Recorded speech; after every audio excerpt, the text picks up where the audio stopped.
everyone, and welcome to this extremely hot day here in China. So I have brought my damaged Breitling Colt, focus, to bring it back to life. I'm going to look for a dial, hands, movement, everything I can. So I've come to this building where they have all the parts that I will need to make this watch come back to alive. So I'll take you around all the places that I can find, which will, well, I won't film everything, I'll edit it all out and show you the ones that I'm going to pick. So they'll have everything in here, so let's take a look. The first thing I did was look at a movement. That was the most important thing for me to get first, was the movement, instead of getting the dial first and then trying to find the movement to fit around the dial.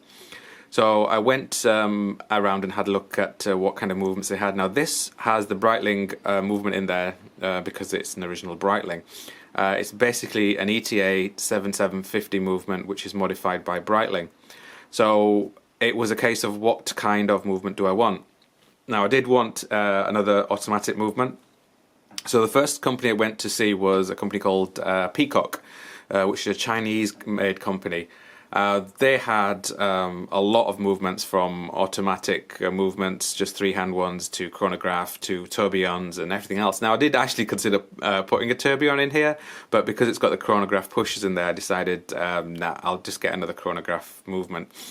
Now they did have a nice chronograph movement at a very good price as well, but their movements are not very stable. There's a lot of problems with them, so I decided, nope, I'll give that a miss. The price was very good, but there's no point in getting a movement which is not going to be very good. So then I went over to Seagull, had a look at their movements, but same problems. Now the one they had is I think it's the SD12. There's a lot of these watches around with that movement in there, so it's a hand-wound movement. I've got a 1963 Seagull watch with that movement, which is a fantastic watch, absolutely adore it. But the problem with Seagull is the movements that you buy and the movements that are in their watches are not exactly the same. Their watch movements are a lot better quality than the ones you can just buy.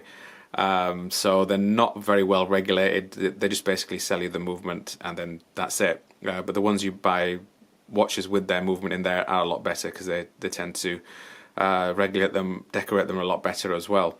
So and it was a manual movement. The subdials were at 9 and 3 o'clock, and because I've already got a Seagull movement watch, I decided no, I don't want another Seagull movement. And I did actually look at Miyota, so I got a Miyota catalogue, but the problem is the Miyota ones, they're all battery powered, and I did want an automatic one instead. So these are all battery powered, which has its benefits, good points and bad points. I mean, yeah, they make some good movements, they're reliable, they're very good value for money, but I prefer my automatic movements more than quartz movements. So I decided not to go for a Miyota movement, and they've got literally any type of movement you want, but again, mainly they do quartz. So then I went over to another place where the guy basically sells movements for replica watches. So he does just about every movement that you could imagine, and he did have a ETA 775 clone movement, which is basically what I wanted. And he actually did, because he does the movements for all the replica watches and so on. He did actually have a complete movement with a dial, with a Rolex Daytona dial, which I gotta say, I was really tempted. Just as a giggle, I thought it would be really funny to have a Rolex Daytona dial in the watch, in a Breitling case, which would have been quite funny. It would have been like the ultimate Frankenstein watch. But in the end, I decided not to do it. Now, in terms of what it would have cost me, $50 all in. That's everything. That's him fitting it, the movement, the dial. As you can see, he would have just taken the old one out, put the new one in, closed it up, paid him $50, and I'm done. And I was really tempted to do it, but in the end I decided no, I'm going to look for something, my own dial. So I bought the 775 movement off him, and I've got I'll actually probably get him to fit the watch and put it together for me. Then I went off to look at some dials. Now they've got literally thousands of dials here, just about everything you can think of. And because I've got the 775 movement, I keep calling it that, but so I need to find something with subdials at 12, 9 and 6 o'clock. Now, there were so many, but none of them really called out to me, so I'm not quite sure what I'm going to do. Now, they had ones which were all sorts of different types of Gillow shade dials. You could get flat dials, you could get battens, or you could have numerals, panda dials, black, blue, just about any color you wanted as well. But at that day they didn't really have something that I wanted then and there, so I'm not sure what I'm gonna do. Now, a friend of mine, she works for a factory that produced these micro brands. They've actually done a dial for me. They did on my Seiko. They put Mickey Mouse on the dial for me, which was it's a great looking watch. I will do a review on that. So she said they can do a custom dial for me like they did last time, which wouldn't really cost me a lot of money. So that's something I'm looking at. I think that's probably the road that I'm going to go down. But the issue is, what kind of dial do I want? And I don't know. At the moment, I'm sort of going towards a black dial with black subdials, but I'm not sure. Is that going to be a bit too boring and basic? Considering I've got this option of making just about any type of dial I want to.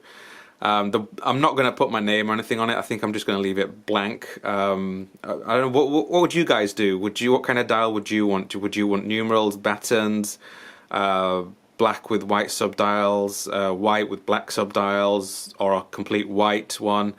So I don't know. You comment down below what kind of dial you would make. So I'm still sort of umming and ahhing of what type of dial I want. Because I've got so many other watches, I'm not sure what kind of dial I want, because I don't want it to be exactly or similar to something I already got. It's probably better for me to do something out of the box, which I'll see. So the next thing I did was to look at hands. Now, she can also supply me with the hands as well. So I brought out a massive, great big catalogue with like thousands of different types of hands, just about everything you can think of. So I don't know, what kind of hands do I want? Do I want skinny hands, fat hands, weird and wacky hands? I could, like the subdials, I could have 3 different types of hands on each subdial. I could put different coloured hands for the hour and minutes, like a Daiwa's watch, because this does have a rotating bezel. So, and I also need to get the bezel fixed as well, so I'll get that done as well. So do I do that? I don't know. I am really stuck. I didn't think it would be this difficult. I thought I would just go there and say, right, I'll have that, and I'll be done. But considering I can make a watch basically to whatever I like, it's quite difficult. So I don't know. What do you guys think? What would you do? What kind of hands would you do? What kind of dial would you do? Was I right to get another 775 clone movement? Should I have gone for a quartz? Should I have gone for a different movement altogether? I don't know. So I'm going back in the next few weeks, so I'll look at some more dials. The next update will probably be in about 6 to 8 weeks time, so where I might actually have the complete watch finished.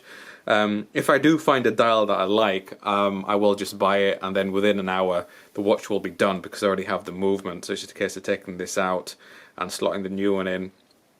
So it could be done, or I could still be umming and ahhing. For them to make a custom subdial, I mean, that could take some time to do. So I don't know. We'll wait and see, and see what happens. So stay tuned for any more updates. I might actually do, possibly, I think a good idea would be to do like a live show at the factory, and then have people put their 2 cents in and tell me what they think. Am I right to pick the right dial? So that's just the thing now. I've got the dial and the hands to sort out. So stay tuned for updates. Thank you for watching.